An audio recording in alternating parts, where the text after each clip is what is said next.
les membres des forces armées ont voté le 17 mars.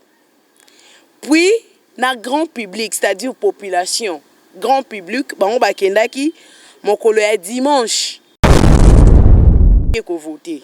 Ah, bandeko balanti to kenda na pe malembe to me kempe na ko analyser situation et élection entre ngana bino.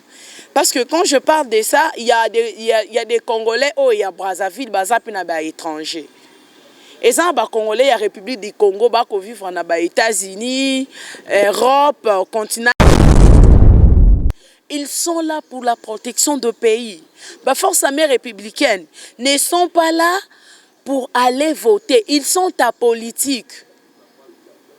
Bien que, naturellement, mais tant que continue à armée, tu es imposé de ne pas montrer ta tendance. Osa imposer tendance na yo et sengeli et la kisamate. Merci beaucoup, très chers amis, fidèles amis internautes, fidèles de 3W Congo France. Vous qui soutenez votre servante Josephat Mwanza de près de loin, je vous aime tant.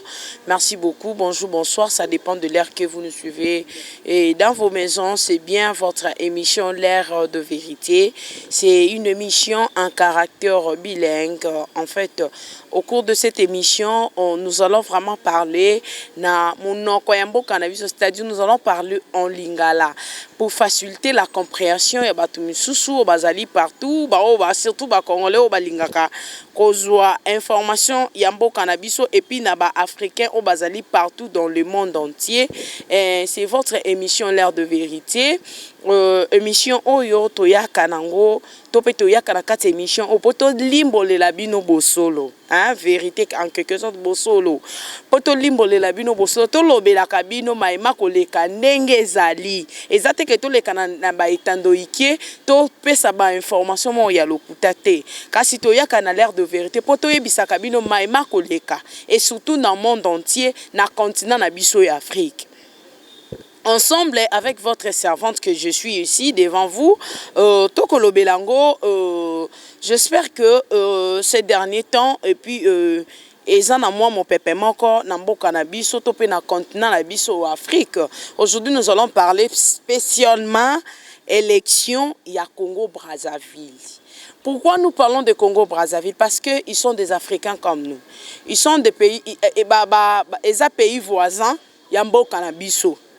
Eza pays voisin ya mboka na biso to kolobela élection maponami oye utaki koleka na Congo Brazza uti koleka na Congo Brazza bandeko balandi na kosenga na bino vraiment bolanda émission oyo na bokebi nyonso bolanda émission na bokebi nyonso peut-être ba o bazui tenter ya kolanda l'élection ndenge lekaki na ba télévision mondiale na ba télévision na ba différentes chaînes na télévision kasi biso toye nango na forme émission to lekisango spécial journal te to ke na forme émission poto meka un peu ko expliquer et puis to fustiger un peu comportement ya bakambi ya mboka na biso ya bakambi ya continent d'Afrique ya bakambi ya continent d'Afrique parce que quand on parle de ça bientôt à Bissopé République démocratique du Congo, tout à coup les alternance en 2018.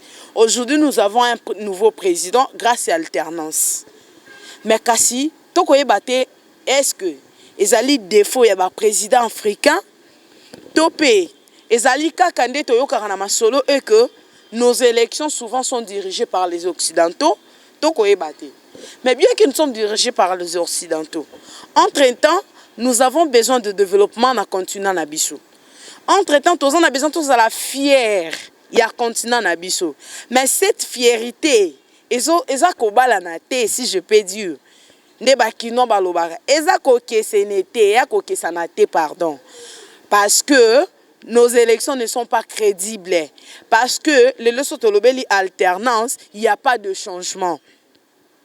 Donc, comme on a, eza toujours la même figure qui se répète. Et qui se répète, pardon.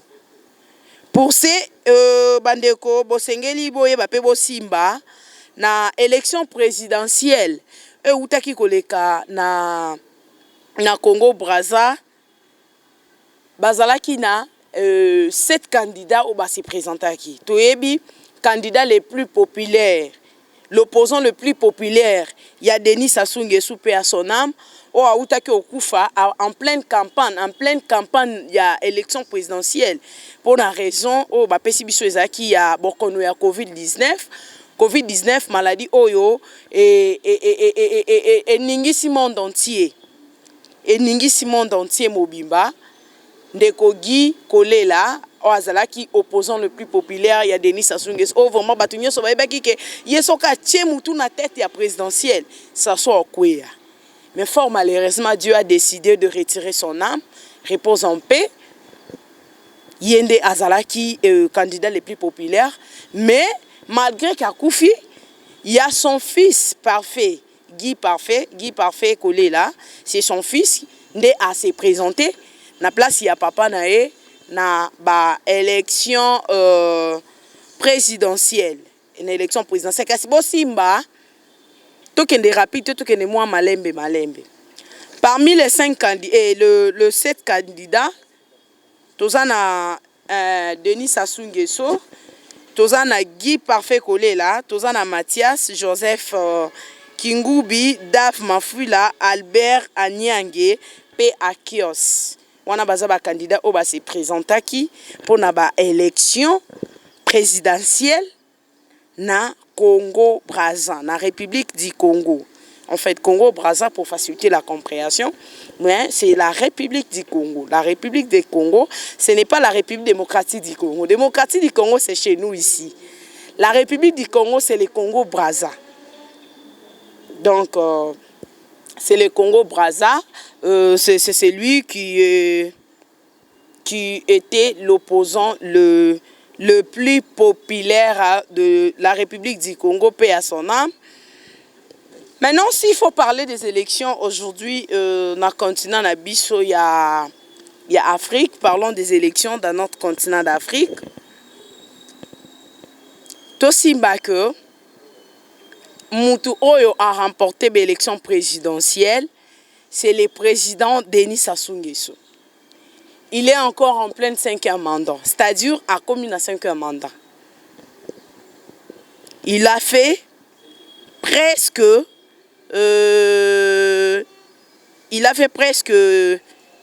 33 ans à la tête de Yambo Kawana. Il y a République du Congo. Il a remporté l'élection à premier tour. Il est retenu à l'Ekina 88,57% suffrage. Mais bon quand appelle le lobo simba que adversaire n'est les plus proches. Guy Parfait Kolela Oazali, le fils aîné, il y a le défunt Monsieur Parfait et Monsieur Kolela Ouachuroti Kabiso paix à son âme encore. C'est lui qui était l'adversaire le plus proche. Il y a Denis Sassou Nguesso. On a parti politique na bango. On a parti politique na bango. Bazali ko boya ba résultat. Oyo ba uchi ko publier na seni na bango ba boyango. Balobi que ils ne sont pas sûrs de ces résultats là. Ils ne sont pas sûrs de ce qu'on a annoncé, c'est que leur ministre et la décentralisation intérieure a annoncé. Donc pour eux, balobi que non, l'élection a été trichée. C'est une maladie pour nous les Africains. C'est une maladie pour notre continent d'Afrique. C'est vraiment une maladie. On n'a jamais eu des élections crédibles dans notre continent apparemment. Il n'y a eu jamais des élections. Oyo, moi, batufoba lela. Il n'y a jamais eu ça. Guy Kolela, Oazali, fils ancien ministre Bernard Kolela, Oya Koufaki lundi, mokolo ya lundi, na saison et na complication, il y a maladie à COVID-19. Bosimba que le ministre Bernard Kolela, Azalaki na 61 ans d'âge, donc Akoufi na 61 ans d'âge, en pleine campagne électorale, il y a élection présidentielle. Il est décédé à l'âge de 61 ans. annonce il y a dossier na ye. Hein, avant même annonce à dossier avant qu'il y a koufa. Parti politique na ye o ezali Union de démocrates humanistes. Donc 2UH na mukuse. Baboya ki ba kote le mela ba élection wana. Babi élection neze mabe. Mais quand c'est bandeko pourquoi non lingana ke na détail, il y a ko expliquer d'abord le fait, il y a ko expliquer qu'est-ce qui est des candidats, qu'est-ce qui est la personne du président Denis Sassou, qui est la personne de monsieur Bernard Kolela. J'aimerais d'abord commencer par vous expliquer cela pour que tu aies des détails, tu aies na maman elikambo biso, tu aies un peu fustiger comportement électoral. Il y a continent na biso et Afrique. Merci, je pense que toujours c'est comprendre un peu. Bon, simba que élection na République du Congo, donc Congo Brazzaville, élection na et se déroula qui na 2 étapes. D'abord, ce qui est grave et étonnant, les membres des forces armées, ont voté le 17 mars. Puis, na grand public, c'est-à-dire population, grand public, on bakendaki mokolo ya dimanche. Dans le 17 mars, membre ya groupe armé bakeko voté. Ah bandeko balanti to kenda na pe malembe to mekempe no ko analyser situation et élection entre ngana bino. Parce que quand je parle de ça, il y a des Congolais il y a Brazzaville, bazapi na ba étranger. Et ça ba Congolais ya République du Congo ba ko vivre na ba États-Unis, Europe, continent d'Asie, baza na ba différents pays ya ba Afrique, ya ba continent mususu ya ba mindele. Groupe ya force armée. Bandeko ngana bino na ebité soki ngai nde na ebité. Mais toyebi au moins que le militaire sont apolitiques. Force armée républicaine, ils sont là pour la protection du pays. Force armée républicaine ne sont pas là pour aller voter, ils sont apolitiques. Bien que naturellement mutu na mutu azana mwa choix na motema. Mais tant que tu continues à être armé, tu es imposé de ne pas montrer ta tendance. Osa imposer tendance na yo et sengeli est là qui s'amate parce que osa apolitique, osa na kaka pona ko kenge la République. C'est comme si président o akoki olongwa, président msusoye à koti. Nous ne savons pas pourquoi est-ce que force armée républicaine bakenda ki ko voter. Et puis bazwa ki ba carte. Pourquoi bakenda ko voter? Est-ce que c'était une manière, enfin, que le président Sassou a remporté le sous-élection? Topé, élection, topé de l'adversaire, il y a Sassou Bakoloba que élection a qui triqué. Bandeko, tout me connaît un peu kolimbolé parce que je suis en confusion. Je sais que face de moi, na koloba na batu misusu o baza na connaissance kolekanga.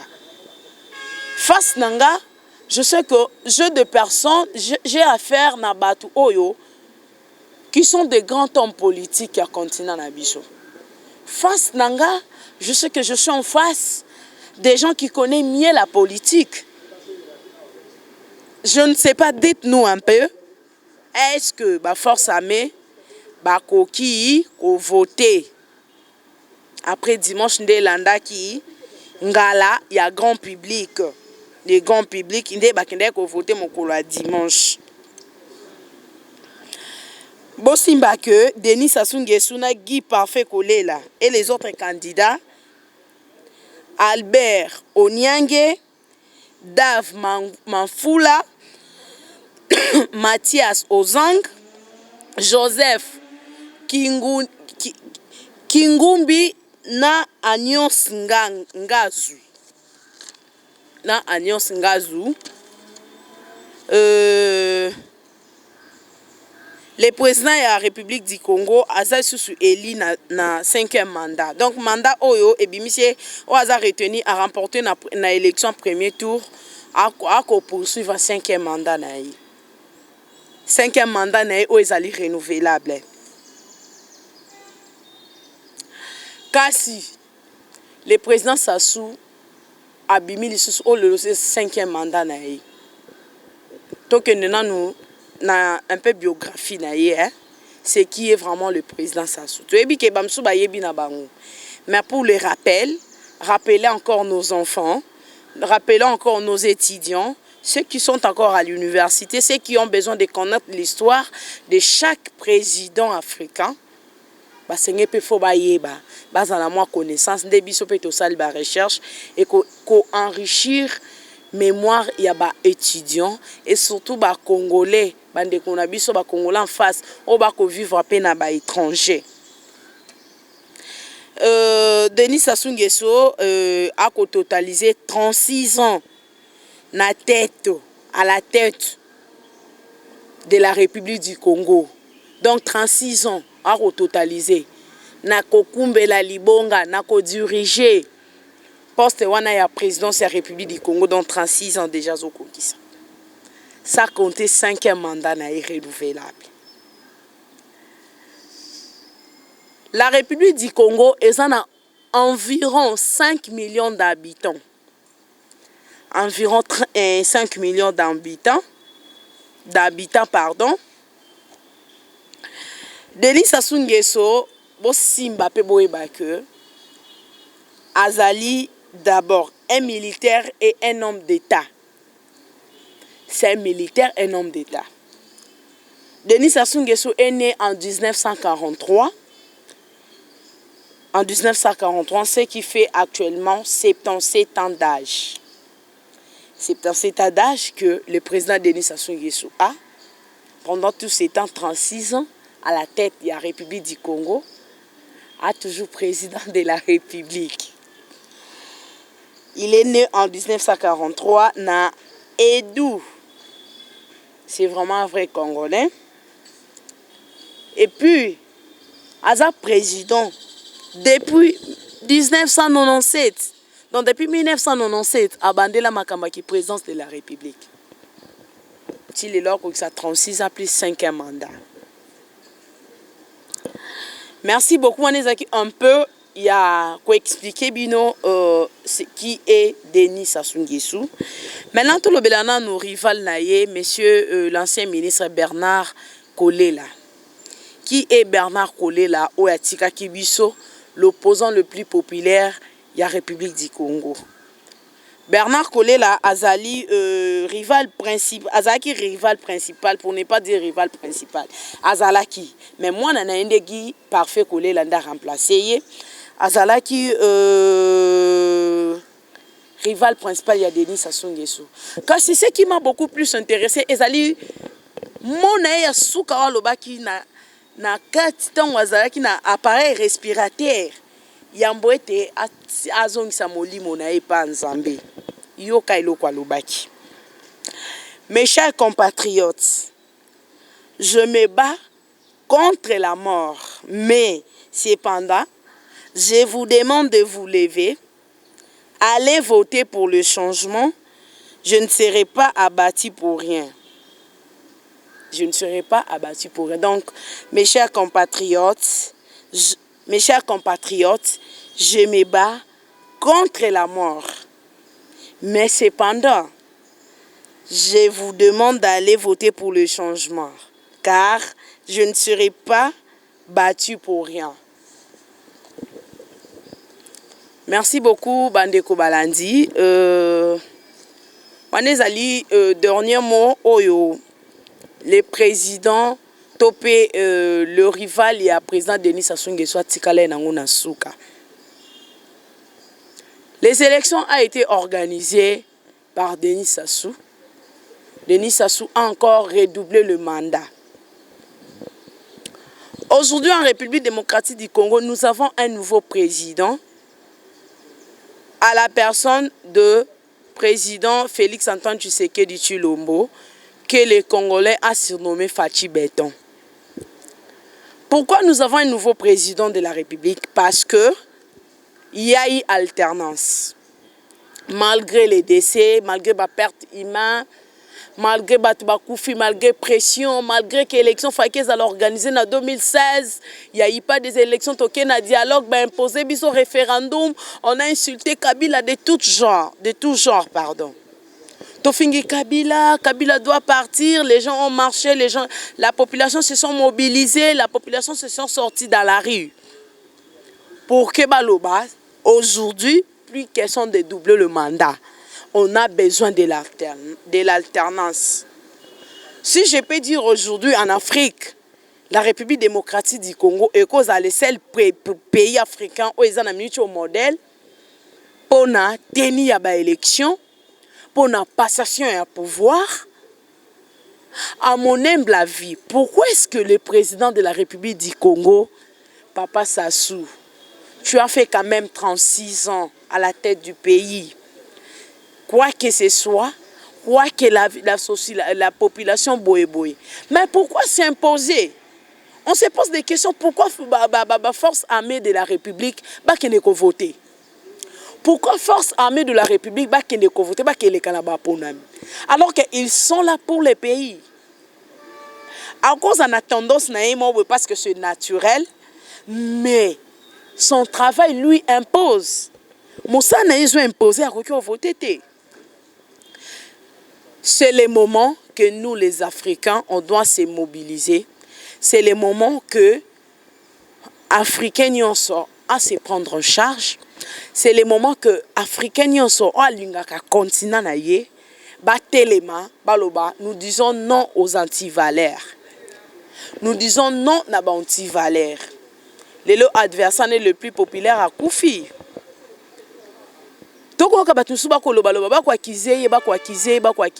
Accusation ou pas. Sa mort est liée à la pandémie de Covid-19. Sa mort est liée à ça. Selon l'information qu'on a reçue, dans la source proche et fiable. Mais nous demandons une chose. Est-ce que les élections dans notre continent, c'est un problème? Pourquoi tu as une élection? Pourquoi tu as la choix mon ami? Pourquoi pas tant que tu as une élection? Le Lopengai Josephat, par exemple, a voté choix nanga lobi pas bimi. Pourquoi pas? Pourquoi seulement on nous impose ici en Afrique? Parce que nous imitons ce qui se passe dans les Occidentaux. Les Occidentaux veulent nous diriger. Les Occidentaux veulent diriger. En fait, comme c'est seulement parce que nous-mêmes, tous se prendre en charge. Parce que, surtout lundi, il y a ministre Bernard Kolela, un appareil respirateur, a lobby très bien que allez voter pour le changement. Je sais que nous n'avons pas battu, mais bon, que voter pour le changement. Chers compatriotes, bande qu'on a biso africains, congolais, tout consort. Tous voter pour nos changements. Élection est à la casse slogan que non, on doit aller toquer na ba urne toquer to voter pour un sentiment m'emboué parce que c'est constitutionnel. Non, on doit savoir voter. On doit savoir pourquoi est-ce que toquer ndako voter. Pourquoi est-ce que toquer ndaka na ba urne ko pona mutona biso. Faut qu'on m'appelle na ba niveau mo beto pona mutona biso pas bimi. Pendant longtemps, notre continent souffre parce que nous sommes dirigés. Parce que tu sais prendre en charge, parce que nous ne savons pas nos droits, parce que tu sais qui nous sommes, parce que nous ne sommes pas fiers de ce que Dieu a fait pour nous. Nous ne sommes pas fiers de ce que Dieu nous a créé. Tu es fier de ce que tu as fait pour nous. Tu es fier de ce que tu as fait pour nous.